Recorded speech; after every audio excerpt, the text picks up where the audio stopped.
નમસ્કાર વિદ્યાર્થી મિત્રો, હું મિતેશ રાજપૂત સ્વાગત કરું છું આપનું એમ જીપીએસસીમાં. વિદ્યાર્થી મિત્રો, ઘણા દિવસ થઈ ગયા તમને અને મને મળ્યા. Due to some personal reasons and some professional reasons also, right. દરેકના જિંદગીમાં આવા ફેઝિસ આવતા હોય છે. ક્યારેક માણસ જીવનમાં બિઝી હોય છે, ક્યારેક માણસ જીવનમાં ફ્રી હોય છે. હોપસો તમારા બી જીવનમાં આવ્યા હશે. અમુક તમે હાઈ ટોનમાં હશો, તમે લો ટોનમાં હશો, એવા બી ફેजेस હશે, રાઈટ. તો દેટ ઇઝ ધ થિંગ. તો therefore I couldn't come in online platform, but now things have been changed. I am getting some time, so I have decided to take a lecture on budget, especially because budget is the document that is very important for prelim exam as well as mains exam, right. Sorry, થોડો ભાવનાઓમાં વહીને ઇંગ્લિશમાં બોલવા લાગ્યો હતો. ફરીથી ગુજરાતીમાં બોલીએ તો budget એક ઇમ્પોર્ટન્ટ ડોક્યુમેન્ટ છે. આખા વર્ષ માટે ઇમ્પોર્ટન્ટ હોય છે અને પ્રિલિમ્સ અને મેન્સ બંનેમાં ઇમ્પોર્ટન્ટ હોય છે. બટ ખાલી બંનેમાં જે પૂછવાનો જે થોડું વે હોય છે એ ડિફરન્ટ હોય છે. જેમ કે તમે પ્રિલિમમાં જોયું હશે તો બજેટમાંથી લોકો ક્વેશ્ચન પૂછે છે તો સરકારે જે યોજનાઓ જાહેર કરી છે એના ક્વેશ્ચન પૂછતા હોય છે, કે પછી સરકાર જે આવકના અને ખર્ચના સ્ત્રોતો દર્શાવે છે તો સરકારની આવકનો સૌથી મોટો સ્ત્રોત કયો છે, સરકારના ખર્ચનો સૌથી મોટો સ્ત્રોત કયો છે. એક ફેમસ ક્વેશ્ચન બાર બાર એ લોકો ખાદ્યથી ખાદ્ય મતલબ જે ડેફિસિટ છે ડેફિસિટથી પૂછતા હોય છે, રાઈટ. તો એ રીતે આપણે શું કરવાનું છે, જે બજેટ છે બજેટને પ્રિલિમ રિગાર્ડિંગ જોઈ લેવાનું છે, ખાસ કરીને આવકના સ્ત્રોત, ખર્ચના સ્ત્રોત, ખાદ્યના આંકડાઓ. એની સાથે સાથે મેન્સ રિગાર્ડિંગ બી કરવાનો છે, હે ને. મેન્સ રિગાર્ડિંગ જો આપણે કહીએ તો મેન્સ રિગાર્ડિંગ એ લોકો કીધું છે ખાસ કરીને સ્ત્રોતો ઉપરના ક્વેશ્ચન થાય છે, રાઈટ. તો એ રીતે જોઈશું. મેન્સમાં જે એનાઉન્સમેન્ટ છે, એનાઉન્સમેન્ટ વધારે પૂછે છે તો એનાઉન્સમેન્ટ ઓરિએન્ટેડ આપણે જોઈ લઈશું. જેમ કે તમે જોશો તો આ વખતે બહુ સારું એમને જાહેર કર્યું છે સી પેસ કરીને. તો સી પેસ શું છે, એક પીએમ ડિવાઇન જાહેર કર્યું છે તો પીએમ ડિવાઇન શું છે, હે ને. પર્વતમાલા શું છે. સાથે સાથે ડિફેન્સ સેક્ટર માટે સરકાર કહી રહી છે કે ભાઈ સેલ્ફ ડિફેન્સ ડિપેન્ડન્ટ થવાનું છે. તો આત્મનિર્ભર ભારતમાં રક્ષામાં આત્મનિર્ભર થવા માટે કયા કયા કદમો એમને ઉઠાયા છે, રાઈટ. એના ઉપર બી ક્વેશ્ચન એક્સપેક્ટેડ છે કે આપણે શું થઈ જાય, મેન્સમાં થઈ જાય. તો મેન્સ પોઈન્ટ ઓફ વ્યૂ જોઈશું અને men's of point of view જે ટોપિક્સ આપણે જોતા આવીશું. બટ ઓબ્વિયસ છે પ્રિલિમમાં બી ક્યાંક ક્યાંક શું થઈ શકે છે, એનાથી ક્વેશ્ચન થઈ જ શકે છે. અને જે પ્રિલિમ્સ પોઈન્ટ ઓફ જોઈશું એમાં બી ક્યાંક ને ક્યાંક મેન્સ પોઈન્ટ ઓફ વ્યૂ થઈ શકે છે. જેમ કે આપણે જોયું છે કે પહેલાં બી મેન્સમાં એ લોકો શું કર્યું છે, રાજકોષીય ખાદ્ય વિષયના જે ક્વેશ્ચનો છે ક્વેશ્ચનો પૂછેલા જ છે, રાઈટ. તો આવું શું કરીએ, આપણા બજેટને શરૂ કરીએ. ઓકે. તો બજેટમાં સૌથી પહેલી વાત જો આપણે કરીએ તો આપણે જાણીએ છીએ કે ભાઈ બજેટ શું છે. તો બજેટ સરકારની આવક અને ખર્ચનો સ્ત્રોત છે.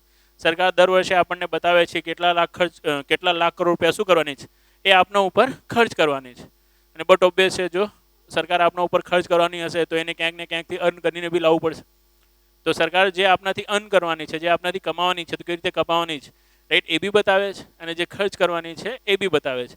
એ જ આવક અને ખર્ચનો સ્ત્રોત છે હોય છે, જે દસ્તાવેજ હોય છે એને શું કહીએ છીએ આપણે, એને જ આપણે બજેટ કહીએ છીએ, હે ને. એ જ બજેટ શું કરવામાં આવે છે, બંધારણના અનુચ્છેદ 112 થી સંસદમાં રજૂ કરવામાં આવે છે, રાઈટ. હવે એ બજેટમાં સરકાર જે આવક અને ખર્ચના સ્ત્રોત દર્શાવે છે તો એમાં જે કી નંબર્સ હોય છે, હે ને. કી નંબર્સ મતલબ જે મહત્વપૂર્ણ આંકડા હોય છે કયા કયા હોય છે. તો મહત્વપૂર્ણ આંકડામાં સૌથી પહેલો આપને આંકડો ખબર હોવી જોઈએ બજેટનું સાઇઝ, હે ને. લાઈક આપને કોઈ પૂછે કે ભાઈ 2022-23નું બજેટ, એમ તો જનરલી એક્ઝામમાં ના પૂછાય, પણ એક આપણે હે ને એઝ અ સિટીઝન તરીકે બી ખબર હોવું જોઈએ અને એઝ એ એસ્પરન્ટ તરીકે બી ખબર હોવું જોઈએ કોમ્પિટિટિવ એક્ઝામના, કે ભાઈ બજેટ સાઇઝ શું છે ઇન્ડિયાને, હે ને. લાઈક આપણે પૂછે કે બજેટ 2022-23 કેટલા લાખ કરોડ રૂપિયાનો બજેટ છે. તો બજેટ 2022-23 39 લાખ કરોડ. લાઈક આપ અહીંયા જોશો તો જે ટોટલ રિસિપ્ટ છે આપણી, રાઈટ. રિસિપ્ટ એટલે ટોટલ આવક અને એક્સપેન્ડિચર બતાવે છે ટોટલ ખર્ચ. બટ ઓબ્વિયસ છે જેટલું આવક થશે એટલું જ ખર્ચ થશે. તો રિસિપ્ટનું ટોટલ મારી લો આપ, કે એક્સપેન્ડિચરનો ટોટલ મારી લો, એ શું બનશે, એ જ બનશે આપણી બજેટની સાઇઝ. જેમ કે અહીંયા આપ ટોટલ રિસિપ્ટ જોઈ રહ્યા છો, રાઈટ. તો કેટલી થાય છે, તો ટોટલ થાય છે 39,44,909 કરોડ. તો 39,44,909 કરોડ રૂપિયાનો શું છે આપણો બજેટ છે. 39,44,000 કરોડનો બજેટ છે. આ વર્ષે સરકાર શું કરવાની છે, 39,44,000 કરોડ રૂપીસ આપના ઉપર ખર્ચ કરવાની છે. અને જે પાછલા વર્ષ કરતાં બજેટ કરતાં વધારે છે કે ઓછી છે, તો બટ ઓબ્વિયસ છે વધારે જાય છે. બિકોઝ શું છે, ઇન્ડિયા એક ડેવલપિંગ ઇકોનોમી છે અને ડેવલપિંગ ઇકોનોમીનો શું હોય છે, એક ઇન્ડિકેટર હોય છે કે દર વર્ષે એની બજેટ સાઇઝ શું થાય છે, વધે જ છે, હે ને. એટલા કારણે વધે છે કેમ કે ભાઈ ડેવલપિંગ ઇકોનોમીમાં શું હોય છે, જે ઇન્ફ્લેશન રેટ હોય છે થોડું વધારે હોય છે, હે ને. કેમ કે પૂંજીઓના ભાવ, વસ્તુના ભાવ વધતા હોય છે. એના કારણે શું હોય છે, સરકારે જેટલા કામ લાસ્ટ વર્ષે કર્યું છે એટલું જ કામ આ વર્ષે બી કરવું હોય તો બી એને ખર્ચ શું કરવું પડશે, થોડું વધારે જ કરવું પડશે, રાઈટ. તો સરકાર કોઈ નવું કાર્ય એડ ના કરે ને, પાછલા વર્ષમાં જેટલું કર્યું છે એટલું જ કરે તો બી બજેટ સાઇઝ વધી જ જાય. અને અત્યારે તો શું છે, પોસ્ટ પેન્ડેમિક એરામાં આપ જોશો કે પેન્ડેમિકના કારણે શું થયું, તો આપણી જે ઇકોનોમી સ્લો ડાઉન થઈ હતી એને પમ્પિંગ કરવા માટે, ઇકોનોમી પમ્પિંગ કરવા માટે સરકાર એમ બી શું કરી રહી છે, થોડું વધારે ખર્ચ કરી રહી છે. તો બે રીઝનના કારણે શું થશે, આપનું જે બજેટ સાઇઝ છે પાછલા વર્ષ કરતાં થોડી વધારે જ આવશે. એક તો ડેવલપિંગ ઇકોનોમી છે એના કારણે વધારવી જ પડે, રાઈટ. તો જ જેટલા કામ પાછલા વર્ષોમાં થયા છે એટલા જ કામ થાય. અને ઇકોનોમી જે સ્લો ડાઉન સ્થિતિમાં ગઈ હતી એને ફરીથી શું કરવા માટે, પાટા ઉપર લાવવા માટે થોડી ઇકોનોમિક પમ્પિંગ કરવી પડે. તો એના માટે બી થોડો ખર્ચ વધારવો પડે. તો લાસ્ટ ટાઈમ કરતાં બજેટ સાઇઝ વધારે જ આવશે. અને કેટલી વધારે છે તો આપ અહીંયાથી જોઈ શકો છો કે બજેટ 21-22 જે બજેટ હતું, રાઈટ, એ કેટલાનું હતું, તો 34,83,233 કરોડનો બજેટ હતો. અને આ વર્ષે આપ જોશો તો 39,44,000, રાઈટ. તો 3483 અહીંયા 3944 છે. તો ઓલમોસ્ટ આપણે કહી શકીએ છીએ કેટલું, તો 4.5 લાખ કરોડની આજુબાજુ શું કર્યું છે બજેટમાં, જે છે બજેટમાં વધારો કરવામાં આવ્યો છે, જે એક handsome amount of increase in budget કહી શકાય છે. જેનાથી શું થાય, જેનાથી જે કન્ટ્રી છે કન્ટ્રીમાં થોડી ઇકોનોમિક પમ્પિંગ થાય. સરકારે શું કર્યું છે, ખર્ચને વધાર્યો છે. હવે જો આ ખર્ચને વધાર્યો છે તો કયા સેક્ટરના ખર્ચ વધ્યા છે, રાઈટ. આપને પૂછે કે સરકાર નીચેમાંથી કયા ક્ષેત્રમાં સૌથી વધારે ખર્ચ કરવાની છે, બજેટ 2022-23માં નીચેમાંથી કયો સૌથી મોટો સરકારનો ખર્ચ, રાઈટ, એવું ક્વેશ્ચન આપને જોવા મળી શકે છે. સબસિડી ખર્ચ, રક્ષા ખર્ચ, વ્યાજ ચૂકવણી કે પછી રાજ્યોને સહાય. અદરવાઇઝ જો ખર્ચ છે તો બટ ઓબ્વિયસ છે આવક છે, અને આવકના બી ક્વેશ્ચન પૂછી શકે છે કે નીચેમાંથી કયો કરવેરો સરકારની સૌથી મોટી આવકનો સ્ત્રોત છે, GST, corporate tax, income tax કે પછી કસ્ટમ ડ્યુટી, રાઈટ. તો એવા જ ક્વેશ્ચનનો આન્સર કરવા માટે આપણને શું જોવું પડશે, એવા જ ક્વેશ્ચનના આન્સર કરવા માટે આપણે આ જે બજેટ છે બજેટનું કેલ્ક્યુલેશન જોવું પડશે. સરકારે આવકના સ્ત્રોતો તરીકે કયા કયા સ્ત્રોતો બતાવ્યા છે અને ખર્ચના સ્ત્રોતો તરીકે કયા કયા સ્ત્રોતો બતાવ્યા છે. તો લાઇકવાઇઝ અહીંયા આપ જોશો તો બેઝિકલી એક નંબર અહીંયા આપ જોશો ને તો આ રીતનું છે, રાઈટ. બધા લાખ કરોડમાં એમને બતાવેલા જ છે કે સરકાર પેન્શન તરીકે કેટલા રૂપિયા ખર્ચ કરશે, ડિફેન્સ તરીકે, મેજર સબસિડી તરીકે કેટલા રૂપિયા ખર્ચ કરશે. પણ આ જો રૂપિયામાં તમે બજેટ સમજવા જશો તો એ સમજ શું થઈ જશે, આપના માટે બહુ ટફ થઈ જશે. બિકોઝ બટ ઓબ્વિયસ છે લાખ કરોડમાં એ લોકો શું નથી કરતા, ક્વેશ્ચન પૂછતા નથી. અને લાખ કરોડમાં આ વસ્તુને યાદ બી નથી રાખી શકતા અને એના આપણે એટલો બધો આઈડિયા આવશે, રાઈટ. એટલા માટે આપણને કેવું કરવું પડે છે, તો આપણને બજેટ અહીંયાથી નહીં અહીંયાથી સમજવું પડે છે. ક્યાંથી સમજવું પડે છે, અહીંયાથી સમજવું પડે છે. જ્યાં બજેટના હિસાબને લોકો શું દર્શાવે છે, પૈસામાં દર્શાવે છે, હે ને. જેમ કે આપ જાણો છો કે દર વર્ષે બજેટને શું કરવામાં આવે છે, 100 પૈસાના હિસાબમાં બી રજૂ કરવામાં આવે છે, હે ને. દર વર્ષે શું હશે, હિસાબ તો 100 પૈસામાં હશે, ખાલી 100 પૈસાની વેલ્યુ શું થશે, દર વર્ષે ચેન્જ થઈ જશે. જેમ કે આ વર્ષે 39,44,000 કરોડનો બજેટ છે, તો આ વર્ષે 100 પૈસાની કિંમત કેટલી છે, 39,44,000. આના પહેલાના વર્ષમાં જસ્ટ મેં તમને બતાવી હે ને કે ભાઈ આપણી બજેટ સાઇડ કેટલી હતી, તો 34,83,000 કરોડ હતી. તો 100 પૈસાની વેલ્યુ નેક્સ્ટ વર્ષે મતલબ આના પહેલાના વર્ષે કેટલી હતી, તો 34,83,000 કરોડ હતી, રાઈટ. તો હવે આ પૈસા ઉપર જ આપણે શું કરવાનું છે, કેલ્ક્યુલેટ કરવાનું છે. પૈસા ઉપર કેલ્ક્યુલેટ કરવાથી ફાયદો આ થાય છે કે બજેટ તમને ઇઝીલી સમજાઈ જાય છે ને. લાઈક આપણે કહીએ કે ભાઈ સરકાર શું કરવાની છે, જેમ કે અહીંયા જોશો આપ તો સરકાર આ વર્ષે ઇન્ટરેસ્ટ પેમેન્ટ તરીકે, વ્યાજ ચૂકવણી તરીકે 20 પૈસા ખર્ચ કરવાની છે. તો આપણે કહી શકીએ છીએ કે ભાઈ સરકારના ખર્ચનો શું છે, કુલ ખર્ચનો 20% જેટલો ખર્ચ તો શું થઈ જાય છે, વ્યાજ ચૂકવણી માટે જ થઈ જાય છે. કેમ કે જો આપ પૈસામાં જાણકારી આપવા લાગશો ને તો સીધું આપ શું આપવા લાગશો, ટકાવારી જ આપવા લાગશો. હવે આ 20 પૈસાની એકચ્યુઅલ કિંમત કેટલી છે, તો 100 પૈસાની કિંમત આપને ખબર જ કે 100 પૈસાની કિંમત કેટલી છે, 39 લાખ કરોડ એન્ડ 39.44 લાખ કરોડ. તો બટ ઓબ્વિયસ છે 100 પૈસાની કિંમત જો આટલી છે તો 20 પૈસાની કિંમત કેટલી થશે આપ આરામથી કાઢી શકો છો, રાઈટ. તો બંને રીતથી આપ આ રીતે બજેટને સમજી શકો છો. તો આ રીતે આપણે બજેટને જોઈ લઈએ. સૌથી પહેલા સરકારના આવકના સ્ત્રોતોને જોઈએ, હે ને. જેમ કે મેં તમને કીધું કે બજેટ હંમેશા લોકો પૈસામાં દર્શાવશે, તો પૈસામાં દર્શાવશે તો પૈસા કેટલા લેવાના છે, 100 પૈસા. કેટલા પૈસા, 100 પૈસા. તો સરકાર બતાવશે કે ભાઈ અમારી પાસે શું આવશે, અમારી પાસે 100 પૈસા આવશે, રાઈટ. લાઈક આ બધા પૈસાને આપ ટોટલ મારશો તો શું આવશે આન્સર આવશે 100 રૂપીસ. અને બટ ઓબ્વિયસ છે જો 100 પૈસા આવશે તો ખર્ચ બી કેટલા થશે, તો ખર્ચ બી થશે 100 પૈસા. 100 પૈસા આવવાના છે અને 100 પૈસા ખર્ચ થવાના છે. હવે જે 100 પૈસા આવે છે સૌથી પહેલા એને આપણે જોઈ લઈએ કે આ રીતે સરકારે 100 પૈસા ક્યાંથી આવશે ને એ બતાવ્યો છે. તો 100 પૈસામાં આપ જોશો અહીંયા સરકારે બતાવ્યો છે જીએસટી તરીકે 16 પૈસા અમને મળવાના છે, ઇન્કમ ટેક્સ તરીકે 15 પૈસા, કોર્પોરેટ ટેક્સ તરીકે 15 પૈસા, યુનિયન એક્સાઇઝ ડ્યુટી તરીકે 7 પૈસા, રાઈટ. નોન ટેક્સ રેવન્યુ તરીકે 5 પૈસા, કસ્ટમ્સ તરીકે 5 પૈસા, નોન ડેપ્ટ કેપિટલ રિસિપ્ટ તરીકે 2 પૈસા, બોરોઇંગ્સ એન્ડ અધર લાયબિલિટી તરીકે 35 પૈસા. તો આ જે બધું આવકનો હિસાબ આપ્યો છે ને મિત્ર, આવકનો હિસાબને આપને કેવી રીતે જોવાનું છે, આ 100 પૈસાના હિસાબને આપને કેવી રીતે જોવાનું છે, શું આ રીતે છૂટું છૂટું યાદ રાખવાનું છે, તો આ રીતે છૂટું છૂટું નહીં યાદ રાખવાનું. આપણે આ રીતે યાદ રાખવાનું છે કે સરકારે આ બધી જે આવક દર્શાવી છે ને આ આવકને આપણને 2 ભાગમાં વહેંચવાનું હોય છે. કેટલા ભાગમાં વહેંચવાનું હોય છે, 2 ભાગમાં, રાઈટ. જેમ કે સરકાર બતાવે છે કે ભાઈ મારી પાસે શું છે, તો મારી પાસે આવકના 2 સ્ત્રોત છે. એક હોય છે મહેસૂલી આવક, રાઈટ,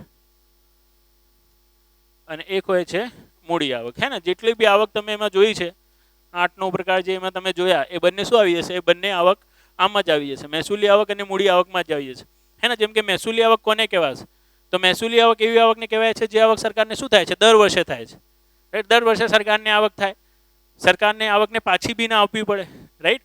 અને સરકાર ઉપર કોઈ બાંહેધરી બી ના રચાય. કોઈ બાંહેધરી બી ના રચાય મતલબ સરકાર ઉપર એવું ઓબ્લિગેશન ના હોય કે ભાઈ તમે આ પૈસા લઈ લીધા છે તો મારા માટે આ કામ કરવું જ પડશે, રાઈટ. આવી કોઈ બાંહેધરી શું નહીં રચાતી હોય, ભારત સરકાર ઉપર નહીં રચાવતી હોય ને, તેવા આવકને કહેવાય છે મહેસૂલી આવક.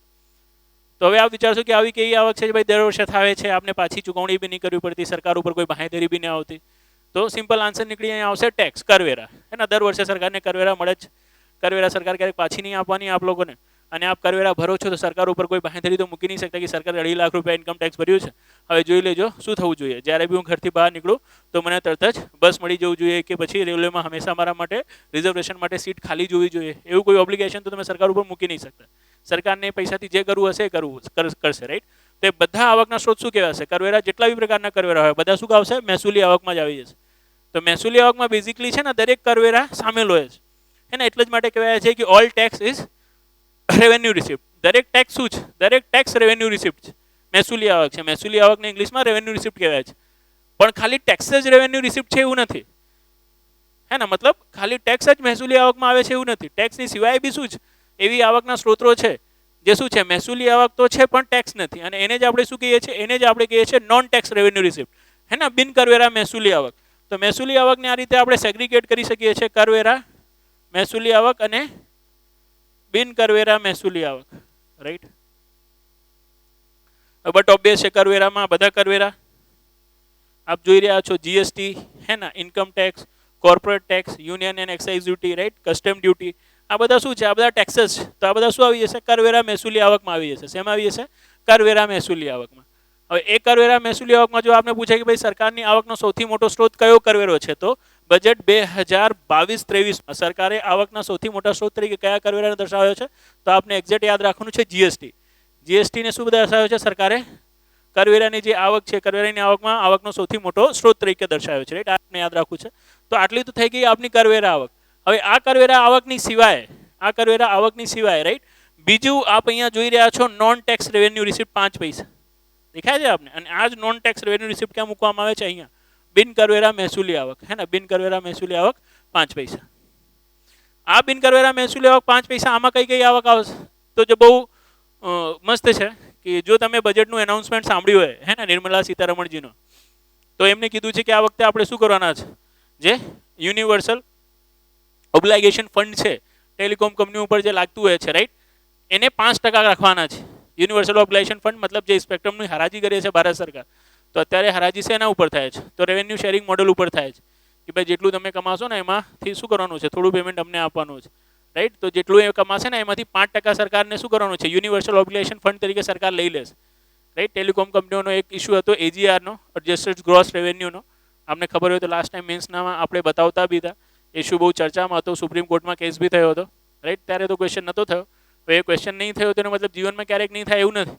આ વર્ષે બી સરકારે શું કરીએ છે? યુનિવર્સલ ઓબ્લિગેશન ફંડની વાત કરી દીધી છે, હે ને. જેનાથી શું થાય છે? જે રૂરલ એરિયાઝ હોય છે, રૂરલ એરિયાઝમાં જે ટેલિકોમ સર્વિસીસ છે, ટેલિકોમ સર્વિસીસ માટે સરકાર શું કરે છે? ખર્ચ કરે છે. બિકોઝ બટ ઓબ્વિયસ છે રૂરલ એરિયામાં ટેલિકોમ સર્વિસીસનું એક્સપાન્ડેશન શું નહીં કરશે?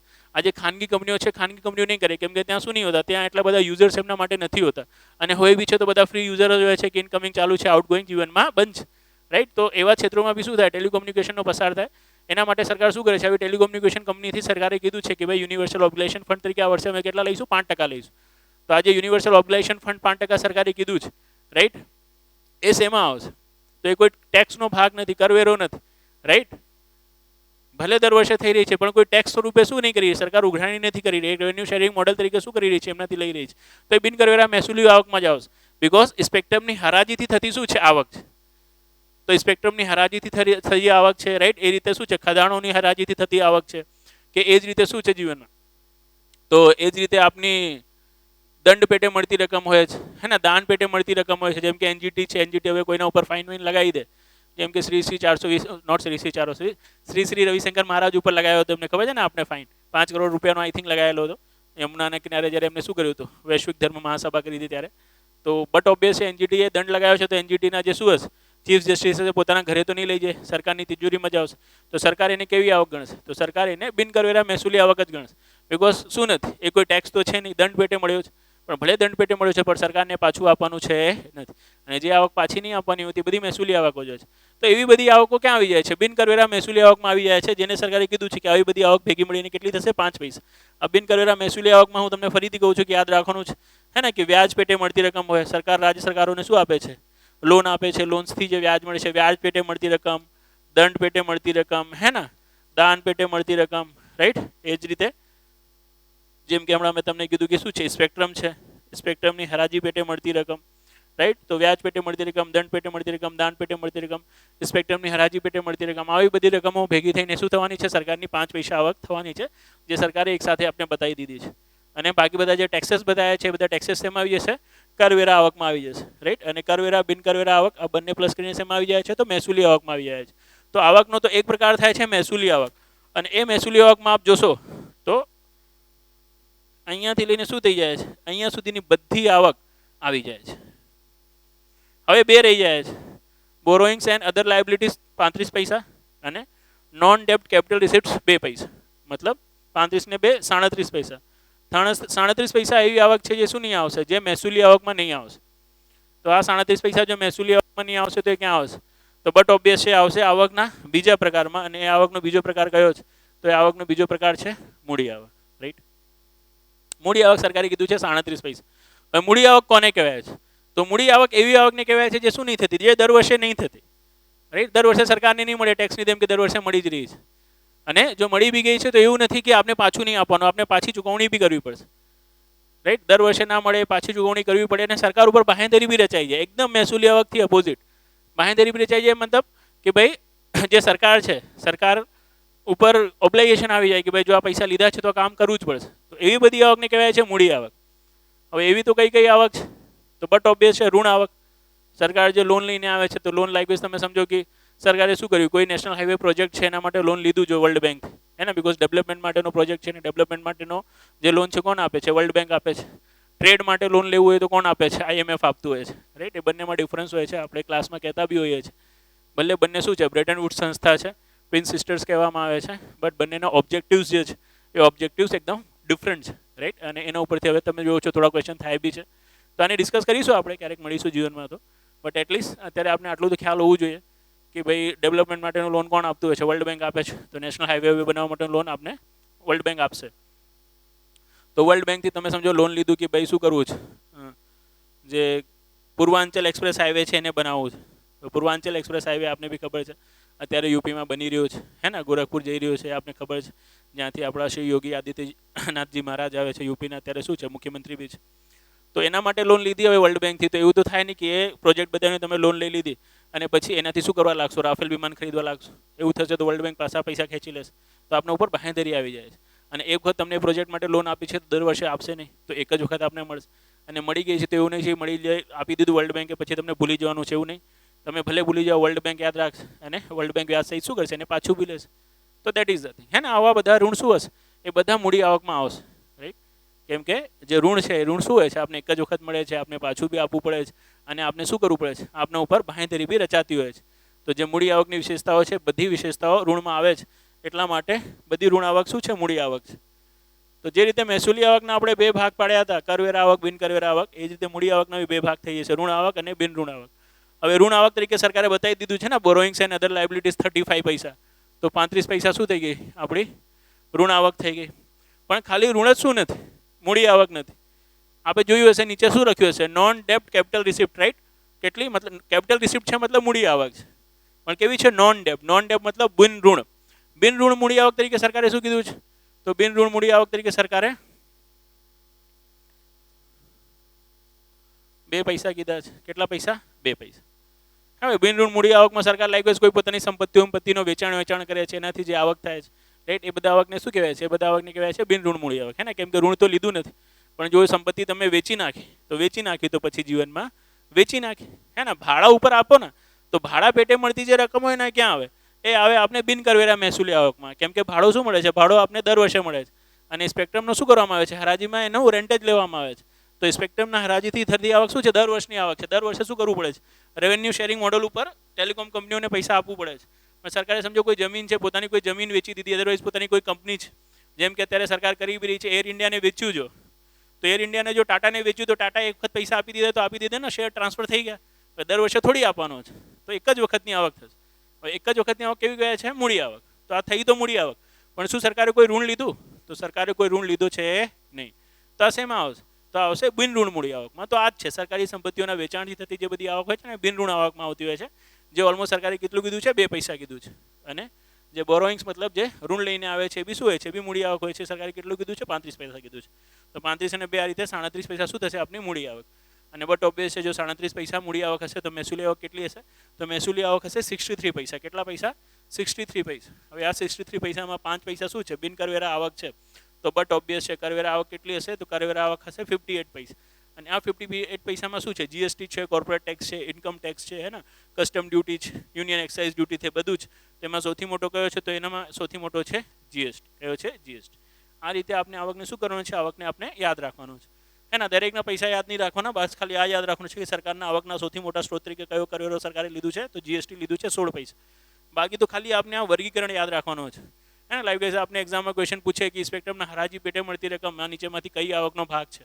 કરવેરા મહેસૂલી આવક, બિન કરવેરા મહેસૂલી આવક, બિન ઋણ આવક કે બિન ઋણ મૂડી આવક કે ઋણ મૂડી આવક? તો બટ ઓબ્વિયસ છે, શું છે? મૂડી આવક તો છે નહીં. સ્પેક્ટ્રમની હરાજીથી દર વર્ષે પૈસા મળે છે, તો થતું તો મહેસૂલી આવક. પણ એ મહેસૂલી આવક શું છે? સ્પેક્ટ્રમની હરાજીથી જે પૈસા તમને મળી રહ્યા છે એ કોઈ ટેક્સના ભાગરૂપે તો મળી નહીં રહ્યા, હે ને. રેવન્યુ શેરિંગ મોડલ ઉપર મળી રહ્યા છે, રાઈટ. તો એ કરવેરો નથી. કરવેરો નથી તો ક્યાં આવશે? તો બિન કરવેરા મહેસૂલી આવકમાં આવશે. તો આ રીતે આપ આવકના જે ક્વેશ્ચન છે, આવકના ક્વેશ્ચનને સોલ્વ કરી શકશો. તો આ હતું સરકારનું આવક. જો 100 પૈસા સરકારને આવકના ભાગરૂપે મળ્યા છે, તો બટ ઓબ્વિયસ સરકાર હવે શું કરશે? આને ખર્ચ બી કરશે. તો ખર્ચ જો સરકાર કરી રહી છે, તો ખર્ચ ક્યાં ક્યાં કરી રહી છે? સરકારના ખર્ચના મોટા મોટા સ્ત્રોત કયા કયા છે? કે સરકાર ખર્ચને કેવી રીતે દર્શાવે છે? તો સરકાર ખર્ચને આ રીતે દર્શાવે છે. કેવી રીતે દર્શાવે છે? આ રીતે, રાઈટ. હવે આમાં વધારે લાંબુ કર્યા વગર હું સીધે તમને કહી દઉં છું, સરકારના ખર્ચના જે સ્ત્રોતો છે, રાઈટ. તો એમાં તો બેઝિકલી અમુક સરકાર શું કરે છે? જે રાજ્યો છે, રાજ્યોને હિસ્સો તરીકે આપી દે છે. કેમ કે ભારતમાં આપને ખબર છે ફેડરલ સિસ્ટમ છે. હવે ફેડરલ સિસ્ટમ છે, આની હિસ્ટ્રીમાં હું નહીં જતો કે પહેલાં એ લોકો ખર્ચને કેવી રીતે દર્શાવતા હતા, વિકાસશીલ ખર્ચ અને બિન વિકાસશીલ ખર્ચ. અને પછી આ લોકોએ ચેન્જ કર્યું વિકાસશીલ ખર્ચ અને બિન વિકાસશીલ ખર્ચ અને મહેસૂલી ખર્ચ અને મૂડી ખર્ચ તરીકે દર્શાવવા લાગ્યા. એનું હવે શું નથી, એનો કોઈ હવે સ્કોપ નથી કે એક્ઝામમાં આવે, બિકોઝ આ ચેન્જીસ કર્યા શું થઈ ગયા છે? 5-6 વર્ષ થઈ ચૂક્યા છે. તો that is of no use. હવે આપણે ડાયરેક્ટલી યાદ રાખવાનું છે કે સરકારના ખર્ચના જે મોટા મોટા સ્ત્રોત છે કયા છે, રાઈટ. બહુ ઓછી સંભાવના હોય છે કે ખર્ચના ક્વેશ્ચન પૂછે, આવકનું જ પૂછતા હોય છે, બિકોઝ આવકમાં સેગ્રિગેશન વધારે છે. ખર્ચમાં તો ખાલી મોટું ખર્ચ, નાનું ખર્ચ જ પૂછી શકે છે, તો ઓછા ચાન્સીસ હોય છે. પણ તો બી એક વખત સુપરફિશિયલ ખ્યાલ હોવું જોઈએ. પહેલાં આપણે આમાં ટાઈમ ઇન્વેસ્ટ કરતા હતા, પણ હવે કોઈ ઈચ્છા નથી કે આપણે આમાં ટાઈમ ઇન્વેસ્ટ કરીએ. કેમ કે ધીસ ઇઝ નોટ વર્થિંગ ઇટ, હે ને. એ શું નથી કરી રહ્યો? એને રિવોર્ડ નથી આપી રહ્યો. અને આપણા હંમેશાથી એક ઓબ્જેક્ટિવ રહ્યો છે, એક આપણું કહેવાય ને આમ પહેલાંથી ક્રિસ્ટલ ક્લિયર માઇન્ડ રહ્યો છે કે જ્યાંથી બી તમને રિવોર્ડ ના મળતો હોય ત્યાં ક્યારેક બી એફર્ટ આપવો જોઈએ નહીં. એફર્ટ આપ હંમેશા આપો ત્યાં જ્યાંથી આપને રિવોર્ડ મળે. આપના પ્રોફેશનલ લાઈફ માટે બી છે, આપના પર્સનલ લાઈફ માટે બી છે, રાઈટ. અને આપના જીવન માટે બી છે. એફર્ટ્સ હંમેશા ત્યાં જોવું જોઈએ જ્યાંથી આપને રિવોર્ડ મળે. અદરવાઇઝ જીવનમાં શું છે? જો હવે તમને નિષ્કામ કર્મ થઈ ગયું છે કે શું મળે ના મળે, જીવનમાં શું કરવાનું છે? કામ કરી રાખવાનું છે, કામ કરી રાખવાનું. તો આપતા રહો એફર્ટ. આપણે તો ફળમાં માનીએ છીએ. અને બટ ઓબ્વિયસ છે કે ફળના આધારે તમે કામ ના કરો, બટ એટલીસ્ટ આપણને લાગે તો ખરી ને કે આટલું કામ કરીશ તો આ ફળ તો એટલીસ્ટ મને મળશે. બાકી તમે એવું લાગતું હોય કે ભાઈ કામ કરે જાઓ, ફળ તો મને ક્યારેક મળવું જ નથી, હે ને. જેમ કે ચલો વધારે ડીપમાં નહીં જોવા વાતમાં, છોડવાને, બરાબર. તો આ રીતનું છે સરકારનું ખર્ચનું સ્ત્રોત. તો જેમ કે મેં તમને કહી રહ્યું હતું કે ઇન્ડિયામાં શું છે? ફેડરલ સિસ્ટમ છે. તો એ ફેડરલ સિસ્ટમના ભાગરૂપે શું કરવું પડે છે? જે કેન્દ્ર સરકાર છે, કેન્દ્ર સરકારને રાજ્યોની મદદ કરવી પડે છે, બિકોઝ રાજ્યો માટે જે આવકના સ્ત્રોતો છે ને બહુ ઓછા રાખ્યા છે, રાઈટ. આપણા બંધારણમાં મોટા મોટા બધા કરવેરા કોને મળી ગયા છે? કેન્દ્ર સરકારને મળી ગયા છે. રાજ્ય સરકાર પાસે કરવેરા લગાવવાના શું છે? કરવેરા લગાવવાની એમને સત્તા તો આપી છે. આપને પૂછે ને કે ભારતમાં કરવેરા લગાવવાની સત્તા કોની પાસે છે? કેન્દ્ર સરકાર, રાજ્ય સરકાર બંને પાસે, કે આમાંથી એક બી નહીં? તો બંને પાસે છે. બટ જે વિષયનું શું છે? આવંટન છે અનુસૂચિત 7માં કે કયા કયા વિષયો ઉપર શું કરી શકે છે? કેન્દ્ર સરકાર કાયદો ઘડી શકે છે, કરવેરા લગાવી શકે છે. કયા કયા વિષયો ઉપર રાજ્ય સરકાર કરવેરો લગાવી શકે છે, રાઈટ. બંધારણ ઘણી કાયદો બનાવી શકે છે. તો રાજ્ય સરકારની સૂચિમાં એવા કોઈ ટેક્સીસ નથી જે બહુ મોટા હોય. બધા મોટા મોટા ટેક્સીસ કોની પાસે છે? બધા કેન્દ્ર સરકાર પાસે છે. તો બટ ઓબ્વિયસ છે કેન્દ્ર સરકારની આવકના સ્ત્રોતો વધારે છે. અને રાજ્યના ઓછું છે અને ફેડરલ સિસ્ટમના ભાગરૂપે શું કરવું પડશે? કેન્દ્ર રાજ્યોને મદદ કરવી પડે છે. તો હવે કેન્દ્ર રાજ્યોને કેટલી મદદ કરશે એના માટે પછી આપણે નાણાપંચ બનાવ્યો ને એ બધી વસ્તુઓ છે. પછી નાણાપંચના રિકમેન્ડેશનથી શું થાય છે? દર 5 વર્ષે રિવાઇઝ થાય છે ફોર્મ્યુલા કે કેન્દ્ર સરકાર રાજ્યોને જે મદદ કરશે કયા આધારે કરશે, કેટલું કેટલું ફંડ આપવું જોઈએ, કરવેરાના કેટલા હિસ્સો રાજ્યોને આપી દેશે. That is a part of an big topic હે ને. કેન્દ્ર અને રાજ્ય વચ્ચેના નાણાકીય સંબંધો આવું એક ટોપિક છે. આપણે બંધારણમાં બી ભણાવવામાં આવતું હશે અને આપણે ઇકોનોમિક્સમાં બી ભણાવતા હોઈએ છીએ. તો ત્યાં આપણે જોઈશું. બટ અહીંયા એક ઝલક આપણે અહીંયા જોવા મળી જશે કે ભાઈ એ જ ફાઇનાન્સ કમિશનના રિકમેન્ડેશનથી શું કરે છે? કેન્દ્ર સરકાર રાજ્યોને પૈસા ટ્રાન્સફર કરે છે. તો એ કેટલું છે? એ છે જીવનમાં 10 પૈસા એ ખર્ચ. પછી એ જ ફિનાન્સ કમિશનનું રિકમેન્ડેશન તો નથી. રિકમેન્ડેશન મતલબ ટેક્સના જે ભાગરૂપે જે પૈસા મળે છે એ પૈસાના સિવાય અલગથી શું હોય છે? જે પૈસા આપવાનો હોય છે. જેમ કે અત્યારે તમે જોયું હશે કે પંજાબ સરકારે શું કરી? કેન્દ્ર સરકારથી 1 લાખ કરોડ રૂપિયાની માંગ કરી. તો કેન્દ્ર સરકારથી 1 લાખ કરોડ રૂપિયાની માંગ કરી ઇન ધ સેન્સ વોટ કે હવે જે ફિનાન્સ કમિશન છે એ ફિનાન્સ કમિશનને બી લોકો રજૂઆત કરશે પંજાબવાળા કે ભાઈ અમને અલગથી શું જોઈએ? ગ્રાન્ટ જોઈએ. અને ફિનાન્સ કમિશનને જો યોગ્ય લાગશે તો પછી કેન્દ્ર સરકારને રિકમેન્ડેશન કરશે કે ભાઈ પંજાબને આપ આટલાથી ગ્રાન્ટ તરીકે આટલા લાખ કરોડ રૂપિયા આપો. તો જો કેન્દ્ર સરકારે આપ્યો તો એ કેન્દ્ર સરકારે ખર્ચને ક્યાં ગણશે? અહીંયા જ ગણશે, finance commission and other transfer. બાકી શું છે? એક ફિક્સ ફોર્મ્યુલા હોય છે, આપને ખબર હોય તો, કરવેરાની વહેંચણીનો કે ભાઈ જે સેન્ટ્રલના કરવેરા છે રાઈટ, એ કરવેરામાંથી અમુક હિસ્સો શું કરવું પડે છે? કેન્દ્ર સરકારને રાજ્યોને પાછું આપવું પડે છે. અને એ કરવેરાના હિસ્સાના ભાગરૂપે પાછું આપતા આપતા કેન્દ્ર સરકારનું કેટલું ખર્ચ થશે? તો સ્ટેટ શેર્સ ઓફ ડ્યુટી કેટલા પૈસા? 17 પૈસા. આ રીતનું છે રાઈટ. તો હોપસો બંનેમાં ડિફરન્સ આપને ખ્યાલ આવી ગયો હશે રાઈટ. અને બીજું તમે અહીંયા જોઈ રહ્યા છો કે વ્યાજ ચૂકવણી સરકારે જો 35 પૈસા અહીંયા જો તમે 35 પૈસા જો લોન લઈને આવે છે તો એવું તો છે નહીં આ વર્ષે લોન લીધું છે, દર વર્ષે લોન લેતું હશે. તો જો દર વર્ષે લોન લેતું હશે તો બટ ઓબ્વિયસ છે કે શું હશે? એના વ્યાજ તરીકે બી એને પૈસા ચૂકવવા પડતા હશે. તો એ જ વ્યાજ ચૂકવણી શું છે? સરકારનો સૌથી મોટો ખર્ચ. અને કેટલો મોટો છે? તો 20 પૈસા છે ને સરકારનો સૌથી મોટો ખર્ચ 20 પૈસા. આપણું છે નીચેમાંથી સરકારનો સૌથી મોટો ખર્ચ કયો છે? વ્યાજ ચૂકવણી, સબસિડી ખર્ચ, રક્ષા ખર્ચ કે કેન્દ્રીય યોજનાઓનો ખર્ચ. તો વ્યાજ ચૂકવણી 20 પૈસા છે. બાકી આપ જોશો તો જે સબસિડીનો ખર્ચ છે 8 પૈસા છે હે ને. ડિફેન્સનો ખર્ચ બી 8 પૈસા બતાવ્યો છે. પેન્શનનો ખર્ચ બી શું બતાવ્યો છે? 4 પૈસા. અધર એક્સપેન્ડિચર્સનો પૈસા બતાવ્યો છે. અને અહીંયા આપણે ઓલમોસ્ટ ખ્યાલ જ હશે, આપણે પહેલાં બી બતાવ્યા હોય છે કે સેન્ટર સેક્ટર સ્કીમ 15 પૈસા અને સેન્ટર સ્પોન્સર્ડ સ્કીમ 9 પૈસા. સેન્ટર સેક્ટર સ્કીમ એવી સ્કીમને કહેવાય છે જે કેન્દ્રના વિષય ઉપર જ બનાવવામાં આવે છે કેન્દ્ર સરકાર દ્વારા. અને કેન્દ્રના વિષય ઉપર બનાવવામાં આવી રહી છે તો બટ ઓબ્વિયસ છે 100% ખર્ચ કોનું કરવું પડે છે? કેન્દ્ર સરકારે કરવું પડે છે. બાકી જે સેન્ટર સ્પોન્સર્ડ સ્કીમ છે તો એ બી કેન્દ્ર સરકાર જ બનાવે છે, પણ શેના ઉપર બનાવે છે? તો જે સમવર્તી સૂચિના વિષયો છે ને એના ઉપર બનાવે છે. સમવર્તી સૂચિના વિષયો ઉપર કોઈ યોજના બનાવો છો તો સમવર્તી સૂચિના વિષયોનો વિકાસ કરવાનું કાર્ય કોનું છે? તો એ કેન્દ્ર સરકારનું બી છે, રાજ્ય સરકારનું બી છે. તો બધા પૈસા કેન્દ્ર સરકાર કેમ આપે? તો એવી યોજનાઓ જે સમવર્તી સૂચિ ઉપર શું બનાવે છે? કેન્દ્ર સરકાર બનાવે છે. એના માટે કેન્દ્ર સરકાર અને રાજ્ય સરકાર બંને ખર્ચ કરે છે 30-70ના ફોર્મ્યુલામાં. મતલબ 30% રાજ્ય સરકાર, 70% કેન્દ્ર સરકાર હે ને. અને જો વિશેષ રાજ્યનો દરજ્જો હાંસલ હોય તો આ જ ફોર્મ્યુલા શું થઈ જાય છે? 90-10 થઈ જાય છે. એ બી આપણે ચર્ચા કરતા હોઈએ છીએ રાઈટ. તો એને જ કહેવાય છે centre sponsored scheme right. Centre sector scheme અને સેન્ટર સ્પોન્સર્ડ સ્કીમ બંને બનાવે છે તો કેન્દ્ર સરકાર. બટ હંમેશા યાદ રાખજો સેન્ટર સેક્ટર સ્કીમ કેન્દ્ર વિષયો ઉપર હોય છે અને સેન્ટર સ્પોન્સર્ડ સ્કીમ સમવર્તી સૂચિના વિષયો ઉપર હોય છે. સેન્ટર સેક્ટર સ્કીમ શું થાય છે? આખા ભારતમાં એક સાથે લાગુ થાય છે. કેમ કે બધું ખર્ચ કોને કરવું છે? કેન્દ્ર સરકારને જ કરવું છે. પણ સેન્ટર સ્પોન્સર્ડ સ્કીમ છે ને એ અમુક રાજ્યોમાં આપણે જોવા મળશે, અમુક રાજ્યમાં જોવા નહીં મળે. બિકોઝ સમવર્તી સૂચિના વિષય ઉપર હોય છે ને, તો થઈ શકે છે કે એ વિષય ઉપર તો રાજ્ય સરકાર બી શું બનાવી શકે છે? યોજના બનાવી શકે છે. તો રાજ્ય સરકારે પહેલાથી જ કોઈ યોજના એ બનાવી રાખી હોય એ વિષય ઉપર તો પછી કેન્દ્ર સરકારને કહે કે ના ભાઈ તમારી યોજનામાં અમને હિસ્સેદારી નહીં આપવાની, અમને અમારી યોજનાને ચાલુ રાખવાનું છે. તો પછી એ રાજ્યમાં આપને બેનિફિટ ના બી મળે એ યોજનાના કેન્દ્ર સરકારના. જ્યાં સુધી રાજ્ય એગ્રી ના કરે ત્યાં સુધી શું ના થાય? ત્યાં સુધી એ યોજના એ રાજ્યમાં લાગુ ના થાય. જેમ કે ભારતમાં તમે ગુજરાતનું જ મોડલ લઈ લો. ગુજરાતમાં આપણે ત્યાં મા વાત્સલ્ય યોજના પહેલાંથી જ એ મા વાત્સલ્ય યોજનામાં આપ જોશો 5 લાખનો કરોડ શું હતું? તો ઇન્સ્યોરન્સ કવર તો આપને મળતું જ હતું. પણ સરકારે જ્યારે આયુષ્યમાન ભારત યોજના લાગુ કરી તો પછી શું કરવામાં આવ્યું? એનાથી 5 લાખનો કવર આપવામાં આવ્યો. તો પછી ગુજરાત સરકારે પોતાની યોજના શું કરી દીધી? એમાં મર્જ કરી દીધી. આપને ખબર છે ને, મા વાત્સલ્ય કાર્ડ પછી આયુષ્યમાન ભારત કાર્ડ બી બનવા લાગ્યા. બંને મર્જ કરીને એક જ કાર્ડ બનવા લાગ્યો હવે, બરાબર ને?